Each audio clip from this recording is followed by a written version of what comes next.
শ্রমিকদের সংগঠিত করার আহ্বান জানিয়ে সাব্রুমে সিআইটিইউর দ্বাদশ সাব্রুম মহকুমা সম্মেলন অনুষ্ঠিত হয়। ২রা সেপ্টেম্বর বেলা ১২ ঘটিকা থেকে বিকাল ৩:৩০ ঘটিকা পর্যন্ত চলে এই সম্মেলন।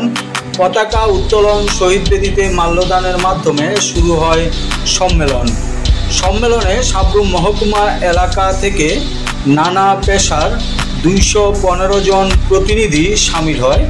সম্মেলন শুরুতেই সংগঠনের পতাকা উত্তোলন করেন সিআইটিইউ ত্রিপুরা রাজ্য কমিটির সভাপতি মানিক দে। শহীদ বেদিতে মাল্যদান করেন সিআইটিইউ ত্রিপুরা রাজ্য নেতৃত্ব বিপ্লব সান্যাল, দীপক দে, সাধন বসু সহ অন্যান্য নেতৃত্বরা। সম্মেলন উদ্বোধন করে আলোচনা করেন সিআইটিইউ ত্রিপুরা রাজ্য কমিটির সভাপতি মানিক দে। সম্মেলনে প্রতিবেদন পাঠ করেন সিআইটিইউ সাব্রুম মহকুমা সম্পাদক দীপক দে। প্রতিবেদনের উপর ৯ জন প্রতিনিধি গঠনমূলক আলোচনা করেন। সম্মেলনের সফলতা অর্থাৎ সংগঠনের বিগত ৩ বছরের সফলতা দুর্বলতাগুলি এই সম্মেলনে আলোচনা করা হয় এবং দুর্বলতাগুলি কাটিয়ে আগামী দিনে সংগঠনকে আরও শক্তিশালী করার জন্য রূপরেখা তৈরি করা হয় এই সম্মেলন থেকে। সম্মেলন শেষে ৪৭ জনকে নিয়ে সিআইটিইউ সাব্রুম মহকুমা কমিটি গঠন করা হয়। নতুন কমিটির সভাপতি নির্বাচিত হয়েছেন রাজু চক্রবর্তী, সম্পাদক নির্বাচিত হয়েছেন দীপক দে। ভারতের ট্রেড ইউনিয়ন কেন্দ্র তথা সিআইটিইউ সাব্রুম ১২তম বিভাগীয় সম্মেলন। এই সম্মেলনে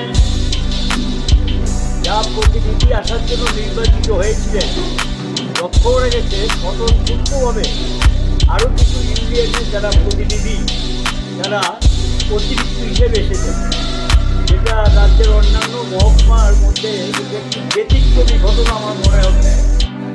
তাদের টার্গেট ছিল ২১২ জন এই সম্মেলনে উপস্থিত হয়েছেন প্রতিনিধি হিসেবে। তার মধ্যে আরও উল্লেখযোগ্য যে পরিবারদের টিম ওয়ার্কারদের ওয়াইবিটি হুমকি ধমকি দেখায়, তারাও আজকে সাহসিকতার সঙ্গে ৩৫ জন এই সম্মেলনে অংশগ্রহণ করেছে।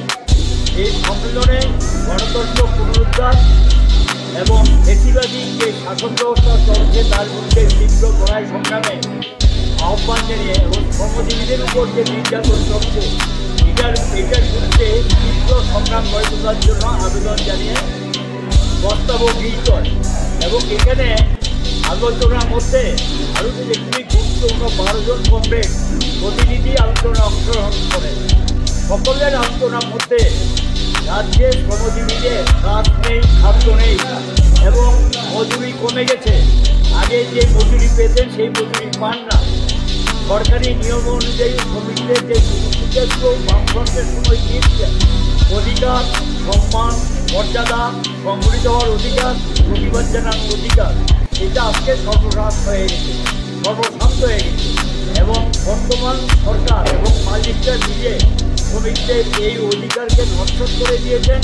শ্রমজীবীরা সমস্ত দিক থেকে আক্রান্ত, তাদের ভবিষ্যৎ বিপন্ন এবং রাজ্যে যে শ্রমজীবীরা শ্রমের উপর নির্ভর করে জীবিকা নির্ভর করতেন, এখন তাদের একটা ভালো অংশ অনার অন্ডারে কাটাতে হয়। তাদের ছেলে মেয়েদের লেখাপড়া করানোর জন্য পয়সা দিয়ে চিকিৎসা করানোর পয়সা জোগাড় করতে পারে না, বাড়িতে অর্ডারে থেকে রাত্রি যাপন করতে ঘুম আসে না। স্বাভাবিক, খাওয়া না থাকলে তো ঘুম আসবে না। এই পরিস্থিতি গোটা রাজ্যে চলছে। প্রতিবাদ করতে গেলে আক্রান্ত হয়, রক্তাক্ত হয় এবং ভয় দেখায়, হুমকি দেয়, সম্পত্তি ধ্বংস করে এবং শারীরিকভাবে নির্যাতন পর্যন্ত করেছে।